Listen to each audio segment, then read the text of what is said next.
Hey, you want to do something about baseball's attendance? Well, why don't you take a good long look at what happened on a Wednesday afternoon in Milwaukee?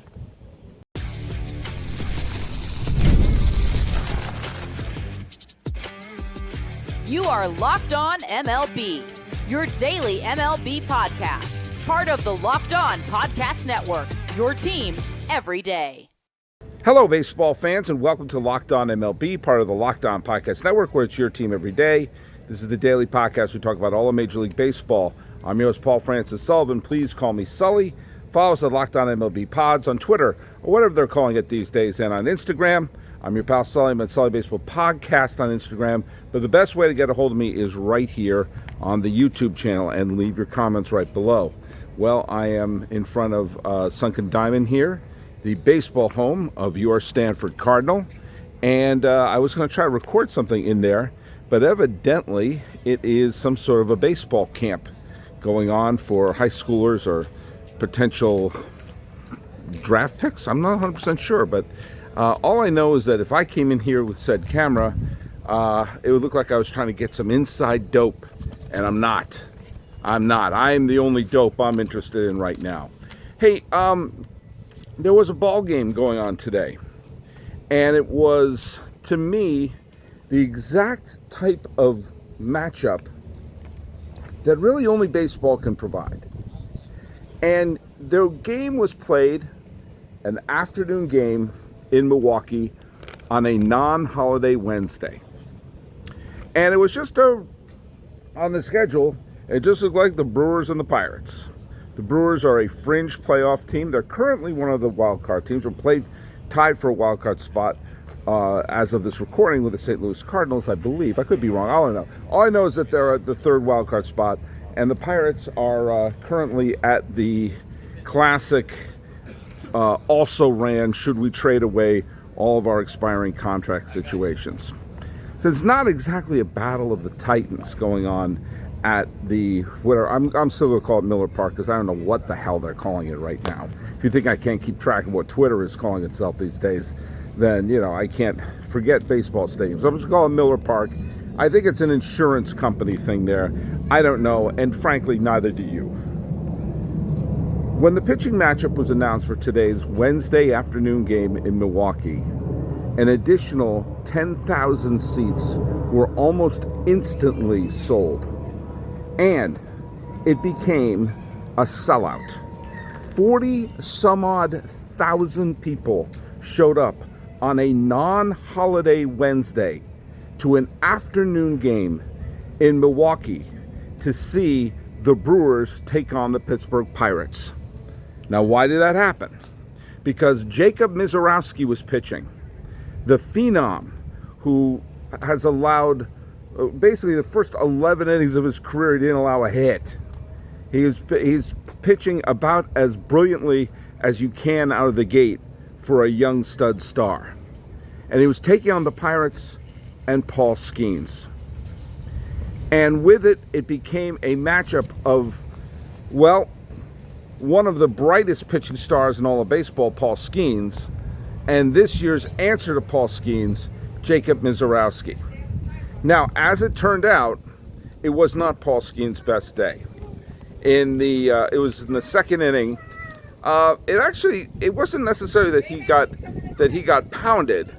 It was that he got a little wild, and also there was some hits that were little bloop hits, and there was an infield hit and a poor decision by the second baseman of Pittsburgh to try to throw and get a run around at home.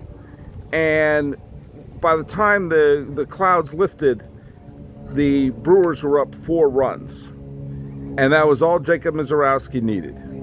For the first 5 innings of the game, he allowed a couple of hits, a couple of walks, and struck out a bunch. And he got 8 strikeouts, and he lowered his ERA to 1.13 and got the win. He has 3 appearances as a starting pitcher. He has 3 wins, and every single start was absolutely dynamic. And today was no exception. And the fans in Milwaukee got their money's worth. And Paul Skenes, actually to his credit, Paul Skenes didn't pitch badly, save for the one inning. He had the one lousy inning, but of which they basically got for the first time in his career, he let up 4 runs in a single inning. And there was not a lot of hard contact, save for a big hit by Christian Yelich. But the final score was 4-2. 40-some-odd thousand fans went to see it and got what they wanted to see, which was a budding new ace giving them some hope. Yes, I know Freddie Peralta's on the team. Freddie Peralta's a terrific pitcher, an all-star caliber pitcher, and has been there for a while. But think about that for a second. Think about the crowd. When you think about a big crowd like that, you're probably thinking about Yankee Stadium or Dodger Stadium. You're probably thinking about one of the big market teams and the big marquee matchups and everything like that. But as it turned out, it happened on a Wednesday afternoon in Milwaukee. Now, what was the purpose of that huge crowd? To see a star on the team in a matchup that was head-to-head, like a classic boxing match. And with that, baseball has to take a good long look as they try to figure out how are we going to get big crowds, how are we going to get big this and that or the other thing. Take a good long look at what happened today, why it happened, and also how it can be replicated. Because baseball has an advantage, and that is the pitching rotation, which is sadly something we're moving away from. Get the supplies you need from the site that's made for skilled trades. Supply House. Whether you're in plumbing, HVAC, or electrical work, Supply House is the reliable way to order products online. Their easy-to-use website is packed with helpful resources and the latest product info to help you get the job done right. Plus, with a complete inventory of over 200,000 parts and 400 top brands, you'll find exactly what you need delivered fast and from coast to coast. You need help with an order? Supply House offers expert support and industry-leading service, so you always talk to a real person. And for trade pros looking for an extra edge, their free Trade Master program offers exclusive perks like a dedicated phone line, free shipping, and discounts on every order. Thousands of skilled professionals are already taking advantage, and now it's your turn. Join the Trade Master program at supplyhouse.com/TM and start ordering plumbing, HVAC, and electrical supplies with just a few clicks. Use promo code SH5 for 5% off your first order. That's supplyhouse.com. Think long and hard about the matchup that happened today in Milwaukee. Think about how that's the sort of thing that really can't happen in other sports. And why baseball needs to, dig deeper into this whole using the pitchers as a marquee element of why you'd want to go see a game. I watched the game. You think I'm super interested in the Pirates versus the Brewers? I have a soft spot in my heart for both of those teams. I'd like to see them both win the World Series very soon. But the fact of the matter is, I had to watch that first pitch. I had to see this matchup. Skenes, Misiorowski, what are you kidding me? Now, you can't have that in other sports. We just saw the NBA Finals end. And it was an okay NBA Finals. The first game was a lot of fun. It's hardly a classic. But when you think about the great matchups in the NBA, you're always going to have the big stars going up for one team, and the big stars are always going to be on the same for the other team. You're not going to see LeBron or whomever only play a certain amount of the games. You're not going to see a big star sit out unless it's like a Halliburton situation where he got hurt. And even then, he managed to play. But the entire idea of a pitching rotation and one team suddenly getting a gigantic advantage is unique to baseball. It's the thing you check when a game is going to go on. Who's playing tonight? The Giants are playing the Marlins. Okay, who's pitching? That very question can completely upend the events of the game. The Pirates are going to be one of the non-contenders in baseball. But every single time Paul Skenes pitches, there's going to be a moment of interest. Every time Paul Skenes pitches, you're going to wonder, okay, now what? A few years ago, the Miami Marlins were absolutely terrible. But Sandy Alcantara won the Cy Young Award. And every time he pitched, suddenly the Marlins were worth watching. I remember a couple years where Felix Hernandez was pitching for bad, and did I mention bad, Seattle Mariners teams. And yet, when he pitched, suddenly it was in the advantage of the Mariners.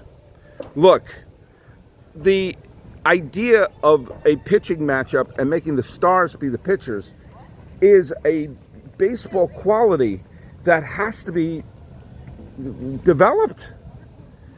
If you want baseball to grow, it's not always about the gimmicks. It's not always about putting together little bells and whistles. Sometimes it's leaning into what baseball truly is.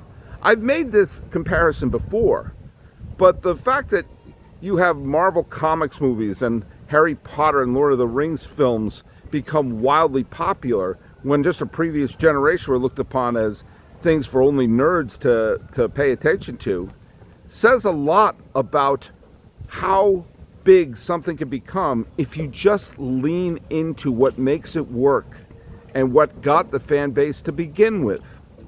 Baseball has to learn from that. Stop trying to be other sports. You're baseball. You've been around a long time. And you've got a rabid fan base.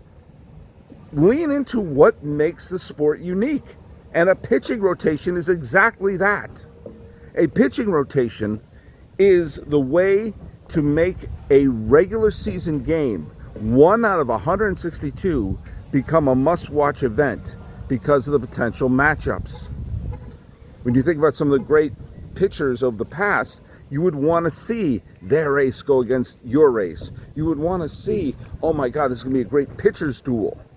But the way that we do pitching rotations now, it's borderline irrelevant. The fact that you have teams that have openers, I understand the reason for that. But then it becomes, well, here's our parade of relievers against your parade of relievers. And the entire thing that makes baseball unique in terms of head-to-head matchups goes right down the sewer when it's just the same pitchers pitching every day. It doesn't matter who's starting a game, says the people crunching numbers and saying, well, just have them pitch this, and when they face the batters twice, then you have a parade of relievers come through. And then at the end of the year, you say, gee whiz, why are all of our relievers injured? I don't know, because you're using them all the time, and you're having these pitch counts and preserving the arms and everything like that, which has nothing to do with preserving the arms. It has to do with preserving the payroll. You found out that pitchers cost a lot of money, so, well, let's make ace pitchers irrelevant. That's what it is. That's why Clark Schmidt's pulled from a game when he was. That's why you have the Blake Snell being pulled from a World Series game, is because ace pitchers are expensive, so let's go through our life without them. That's not a conspiracy theory, that's just economics. But in the process, you've lost a little bit of what made baseball great. The matchups of the pitchers. If you've made that irrelevant, then what are we even doing here? Now, if we have moved to a world where we have pitch counts and looking over the pitcher's health, which, as we've seen, has become a raging success because look at all the great ace arms who haven't gotten hurt. Look at all the Tommy Johns we've prevented.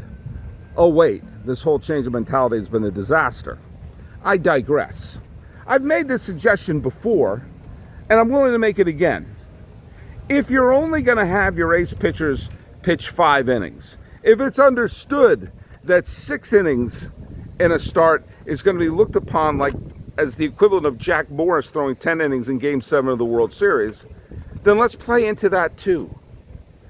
I've said that maybe if we're moving away from a starting rotation and have the pitchers going 9, if that's illegal or happens once a year, he had 2 complete games to lead the league. If that's what we're really doing here, then I bring up my suggestion that I made before. And the suggestion was this. Headliners. You don't have the pitcher start? Fine. They're only going to throw 5 innings? Great. Have it be the last 5 innings. Have a reliever pitch the first 2 innings, another reliever pitch the second 2 innings, and then the bullpen door comes out, and out comes Misiorowski. You better get those runs early, because here comes Misiorowski. Here comes Paul Skenes. You can even play Hell's Bells or Back in Black or whatever you want to do to get the crowd going bananas. If we're only going to say 5 innings, then pull a Banison Bumgarner in the 2014 World Series, or Pedro Martinez in the 1999 playoffs against the Cleveland Indians. That's what they were called then. Have it be part of the excitement of the game, like, oh, better get those runs in. Here he comes, here he comes. I'm sorry, that's more exciting than, hey, he gave us 5 innings. Now here are the next, we're going to have a pitcher throw each of the next 4 innings, and it's the same pitcher's going to throw every day. You saw how excited people got. If this is a money thing, look at the money that Milwaukee made today. Do you think when they were writing out the schedule, you thought one of the 40,000 seat games you would have, where 40,000 some odd people were going to show up, was going to be on a Wednesday afternoon in Milwaukee? Have you detected a pattern there? Lean into it, baseball. Lean into what makes you unique, because there are fans there and they're excited. Or do you think it's because Milwaukee is such a big market that you expect this all the time? Summer sports are in full swing, and whether you're all about baseball under the lights, golf on the green, or high-stakes soccer action, FanDuel is the best way to make every game more exciting. You're already following the action. Why not make it a little more thrilling? With FanDuel, you can get in on the game while your friends are getting sunburned at the beach. Now, I've been using FanDuel for the pitching matchups, and I wanted to put a good chunk on Misiorowski the next time he goes out there to get his strikeouts. But these days, maybe put some money on Joe Adell and the Angels for hitting a home run. We'll talk about that later. It is easy to use, fast to pay out, and makes games, regular season games, feel like must-watch events. Whether I'm placing a same-game parlay or watching a bet ride into the 9th inning, FanDuel makes me feel like I'm part of the action. New to FanDuel, new customers can bet $5 and get $150 in bonus bets if your first bet wins. Open the FanDuel app today or visit FanDuel.com to get started. By the way, a completely different topic. Have you noticed that the Angels are playing really well? Have you noticed that the Angels are climbing back into it? They just clobbered the Red Sox. They had a come from behind win the other night, and then this afternoon, the Red Sox were up 2-0, like they were going to rampage, and that was pretty much it for their offense. They got 2 runs and 3 hits for the whole dang game, and the Angels went on for yet another victory. And they've been getting contributions from people like Christian Moore. Christian Moore, who hit a game-tying home run the other day, and then the weird walk-off home run. They've been getting contributions from the likes of Detmers coming out of the bullpen. And you're seeing that you're seeing that Joe freaking Adell, has hit 10 home runs this month. They'll get their occasional contributions from Trout, but I think the days of Mike Trout being one of the elite players in the game are over. He's now the elder statesman of the Angels. But let's just take one little thing and realize as they've climbed back to 500 here in late June and are going to be facing the month of July saying, all right, should we go for it in a wide open American League? I think they should. On my birthday is May 14, the Angels record was 17-25. They've been 23-15 since, and have been climbing up the wild card stand. Now, they're not a wild card team yet. They're still on the outside looking in. But this is the American League.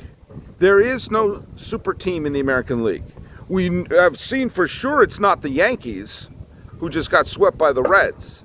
The Tigers are, I guess, the closest to that, but they're vulnerable. The Astros are vulnerable. Get into the playoffs in the American League, and you have a realistic chance of going far.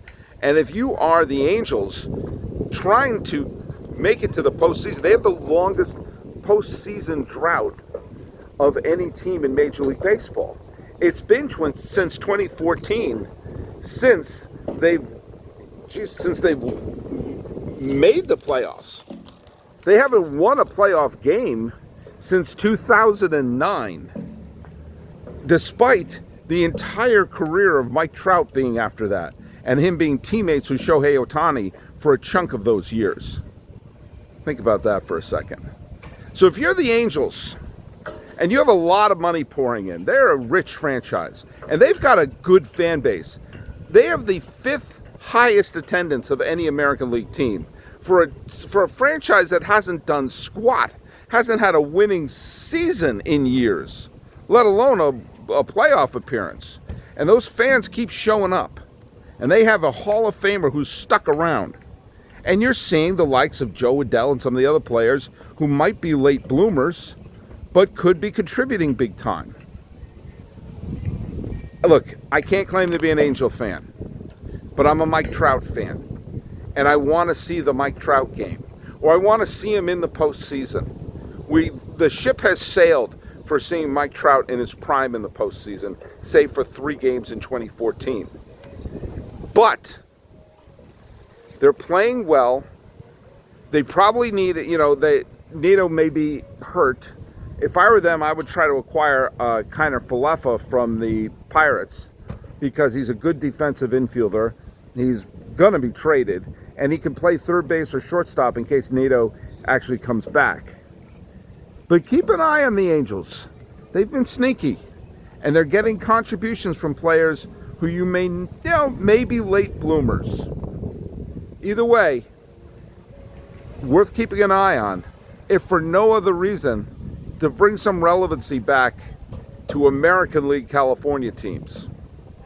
Well, it's getting a little windy here. I'm sorry if anybody hit the microphone. And I'm setting up my podcast studio, so I don't have to do them all outside anymore. But we're going to have a great weekend of baseball coming up. We're going to preview that and answer some viewer mail there. And also, let's think about it.